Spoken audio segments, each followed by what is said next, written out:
سلام دوستان عزیز، با آموزش بافت مار در خدمتتون هستم. از هر کانوای مخملی چه ترکیه ایرانی میتونید استفاده کنید. حتما اگر از این آموزش خوشتون اومد زیر این پست برام کامنت بذارید. برای بافت سر مار ابتدا 2 تا زنجیره میزنم و داخل زنجیره دوم 6 تا پایه کوتاه میبافم.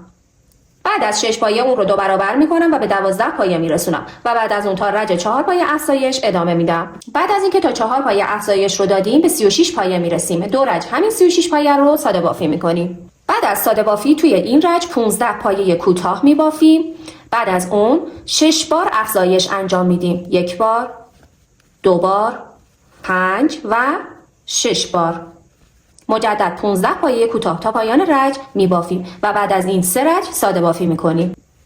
بعد از ساده بافی توی این رج 4 پایه تک میبافیم و کاهش میدیم. تا پایان رج 7 مرتبه این کار رو تکرار میکنیم. بعد از کاهش 4 پایه تمام پایه ها رو کاهش میدیم توی رج بعدی، یعنی 2 تا همه رو کاهش میدیم و تقریبا به 18 پایه میرسیم. توی این رج 18 پایه رو همه رو از حلقه پشتی ساده بافی میکنیم. بعد از اینکه یک دور ساده بافی 18 پایه رو از حلقه پشتی انجام دادیم، یه دونه بست میزنیم و نخ رو کوتاه از همینجا قطعش میکنیم. توی این مرحله چشم مار رو جاگذاری میکنیم. چشم مار تقریبا توی رج 2، 4، 6 بین رج 7 و 8 به فاصله 4 تا 5 پایه وصل میشه. چشم واشردار رو قرار میدم از پشت و با فندک اون رو میسوزونم که کاملا چشمم ایمن بشه. سر مار یه همچین فرمی میگیره. اینجا باید شروع کنیم به الیاف پر کردن. سعی کنید قسمت جلویی سر که افزایش رو دادیم کاملا الیاف به این صورت پر بشه. اول انتهای سر رو پر میکنیم کاملا و بعد با دستمون الیاف رو داخل سر مار شکل میدیم. بعد از پر کردن الیاف باید قسمت چشم عروسک رو شکل بدیم. از یه نخ همرنگ استفاده میکنم. سوزنم رو از سر وارد میکنم، از بغل چشم در میارم، مجدد میبرم پایین، میکشم به اندازه‌ای که دوست دارین گود بیفته، میکشیم و یه گره میزنیم. به اندازه گودی گره میزنیم. مجدد سوزن رو دوباره میبرم داخل، از بغل چشم و از پایه بعدی میارم پایین و دوباره از همینجا یک گره دیگه با همین نخی که اینجا بود میزنم تا کناری چشم بعدی عروسک. ما این کار رو هی تکرار میکنیم. مجدد دوباره از اینجا سوزن رو در میاریم، از اینجا میبریم و از پایین دوباره گره میزنیم و همینطور تا انتهای این کار انجام میدیم. بعد از اینکه صورت رو فرم دادیم از نخ کانوا استفاده میکنیم برای 2 تا بینی که برجسته تر بشه. سوزن رو وارد میکنم، از نخ همرنگ خود کانوا استفاده میکنم، سوزن رو در میارم و 3 مرتبه سوزن رو میبرم داخل و اینطوری یه حالت برجستگی روی بینی ایجاد میکنم. مجدد میبریم داخل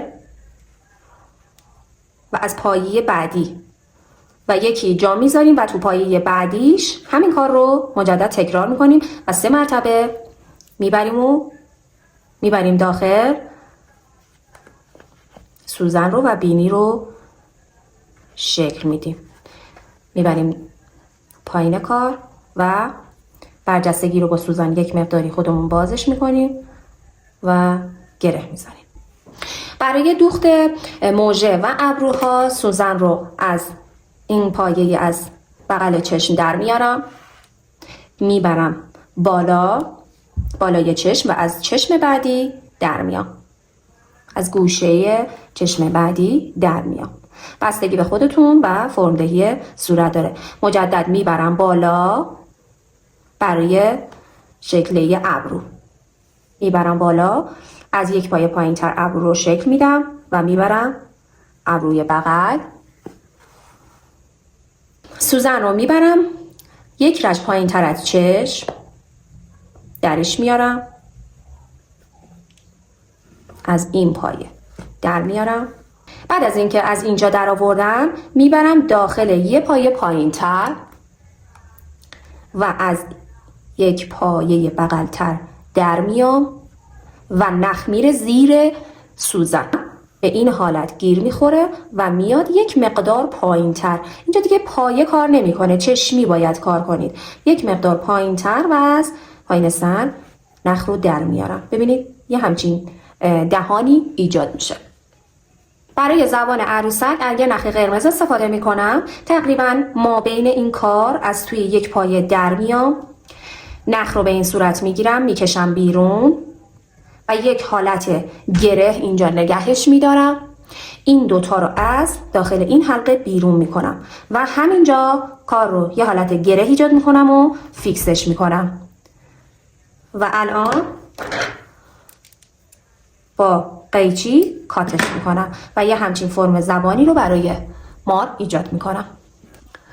توی این مرحله بعد از اینکه فرم یه صورت رو انجام دادیم، میریم برای بافت بدنه و گذاشتن مفتول داخل عروسک. از پایه آخری که بستم و زدم، حلقه های پشتیم رو قراره بگیرم. 18 تا پایه حلقه پشتی رو باید بگیرم. نخم رو وصل میکنم، از یکی از پایه ها میارم بیرون و اینجا یه زنجیره میزنم و شروع میکنم تمام 18 پایه رو پایه کوتاه میبافم از حلقه بیرونی. بعد از اینکه 18 پایه رو بافتم، مستقیما میرم تو زنجیره اولی که زده بودم و یک پایه کوتاه میزنم و بافت اسپیرالم رو انجام میدم. گرد بافی 15 رنگ. من گرد بافی این همین رنگ سبز رو انجام میدم. توی این قسمت من از مفتول میخوام استفاده کنم. در دسترسم مفتول روکش دار نبود، خودم با هر چیزی که خواستید میتونید روکش بزنید. من با چسبین کارو کردم و مفتول رو داخل سر بعد از اینکه 14-15 رنگ انجام دادیم داخل سر فرو میبرید، جاگذاریش میکنید و مفتول رو به این صورت جمعش میکنید که دست و پاتون رو نگیره و اذیتتون نکنه و شروع میکنید تمام رنگ ها رو به بافتن. بعد از اینکه 14-15 رنگ با رنگ اصلی بدنه عروسک رو ساده بافی کردیم، به پایان رنگ میرسیم و میخوایم تعویض رنگ انجام بدیم. تعویض رنگ سلیقه‌ای هستش، انتخاب رنگ هم سلیقه‌ای، رنگ های رنگ بندی هم باز سلیقه‌ای هستش. قلابم رو میبرم داخل و نخ رو میکشم بیرون. اینجا دیگه پایه کوتاه رو نمیزنم، بجاش نخ رنگ دیگم رو وصل میکنم، میارم بیرون. یه گره از پشت به همین نخ رنگ ثابتم میزنم، ثابتش میکنم.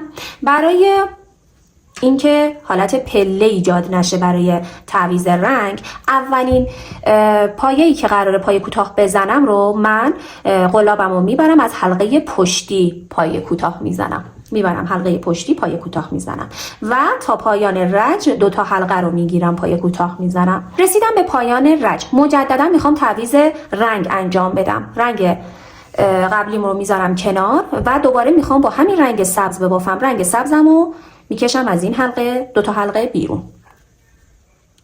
بعد از اینکه از این حلقه بیرون کردیم، ما تو رج قبلی اولین پایه‌مون رو از حلقه پشتی بافتیم، پس یه حلقه جلوییش اینجا مونده. من یه حلقه جلویی رو میگیرم مجدد و با پایه کوتاه قهوه‌ای که داشتم میگیرم و نخ میارم بیرون و پایه کوتاه میزنم. اینجوری حالت پله قراره که یه حالت پله ایجاد بشه رو از بین میبرم و شروع میکنم دوباره به رنگ سبز پایه کوتاه زدن تا پایان رج. مجددا تعویض رنگ انجام میدم. باز سلیقه‌ای هستش، شما میتونید پله پله تغییر رنگ انجام بدید. حدود 40 رج این کار رو ما تکرار میکنیم. خب بعد از اینکه 40 رج ساده بافیمون رو انجام دادیم و به اندازه دلخواه بدن مارمون رسیدیم، باید الان دیگه کاهش دم مار رو انجام بدیم. توی این رج دونه اول رو کاهش میدیم، 7 تا پایه کوتاه میبافیم، 1 2 6 و 7. مجدد یک کاهش دیگه انجام میدیم و دوباره 7 پایه تک دیگه میبافیم. رج بعدی ساده بافی هستش، مجدد کاهش 6 پایه تک، یک کاهش 6 پایه تک، دوباره یک رج ساده بافی، مجدد کاهش 5 پایه تک، کاهش 5 پایه تک تا به انتهای دم مارمون برسیم. پر کردن الیاف هم در حین بافت فراموش نشه. بعد از اینکه یک پایه کاهشمون رو انجام دادیم، نخمون رو بلند کات میکنیم. قسمت انتهایی دم مار رو ما کمتر الیاف پر میکنیم که زیاد توپلی نشه و مفتولمون رو یک مقدار حالت خم بهش میدیم و میبریمش داخل کار. بعد از اینکه مفتولمون رو داخل کار پنهان کردیم با سوزن انتهای کارمون رو میبندیم. هر تعداد پایه‌ای که مونده ما باید از داخل این پایه ها با سوزن این نخ رو عبور بدیم. اینجوری با مفتولی که گذاشتین راحت میتونید به عروسکتون فرم بدین. برای کلاه عروسک حدود 35 تا 40 زنجیره میزنیم. هر تعداد زنجیره‌ای که زدیم 2 تا زنجیره اضافه تر از اون میزنیم. بعد شروع میکنیم به پایه بلند زدن. توی زنجیره سوم شروع میکنیم به یه دونه پایه زدن. تا پایان رج این کار رو تکرار میکنم. به انتهای رج رسیدم. مجدد 2 تا زنجیره میزنم و کار رو برمیگردونم. این بار از حلقه پشتی میبافم، یعنی یه حالت کشباف به کلاه میدم و شروع میکنم از حلقه پشتی یه دونه پایه بلند داخل هر پایه میبافم. خب بعد از اینکه تا انتهای رج رفتین، اگر دوست داشته باشین تغییر رنگ بندی بدین میتونید نخ جدید وصل کنید و 2 رج دیگه دوباره همینطور پایه بلند بزنید با رنگ جدید. به اندازه دور سرتون میبافین و اندازه میزنید. اگر اندازه شد همونجا دیگه بافت رو تموم میکنید. بعد از اینکه تعدادی ساده بافیمون رو انجام دادیم میذاریم رو سر عروسک و اندازه میکنیم. اگر 2 سر بافت به هم رسیدن یعنی برای ساده بافی دیگه کافیه. نخمون رو بلند قطع میکنیم. با یه سوزن باید انتهای کار رو جمعش کنیم. میبریم داخل هر کدوم از این پایه بلندایی که زدیم یا حالت زیگزاگی سوزن رو وارد میکنم. بعد از اینکه نخ رو به صورت زیگزاگی وارد کردم میکشم نخ رو، انتهای کار رو کاملا میکشم و شروع میکنم به این ور وصلش میکنم و حالا دو تا چند تا از بالا به پایین این رو یه حالت دوخت میزنم که سر بافتم رو فیکس کنم. دو لبه کلاه رو به هم وصل کنید و حالا باید درز کلاه رو بدوزیم. به چه صورت درز کلاه رو میدوزیم؟ از پایه‌ای که اینور یعنی حلقه جلویی این کار میگیریم و حلقه پشتی کار یه دوخت میزنیم تا پایان درز. همین کار رو تکرار میکنیم و اینجا نخ رو کات میکنیم. بعد از اینکه درز کلاه رو دوختیم یه جوری باید باشه که اصلا درز مشخص نشه. کلاه رو برمیگردونیم به این صورت. یه حالت توپک مانند با کاموای مخمل من میبافم تا یه پای افزایش میدم، دور از ساده بافی میکنم و کاهشش رو انجام میدم. به این صورت روی بالای سر کلاه قرار میدم و با همین نخ مخملی که بلند قطعش کردم شروع میکنم به پایه زدن. یک پایه از کلاه میبافم و یک پایه هم از توپک میبافم و کاملا این رو فیکسش میکنم. خب به انتهای کار رسیدیم. کلاه رو سر عروسکمون میکنیم. امیدوارم که از این آموزش لذت کافی رو برده باشید.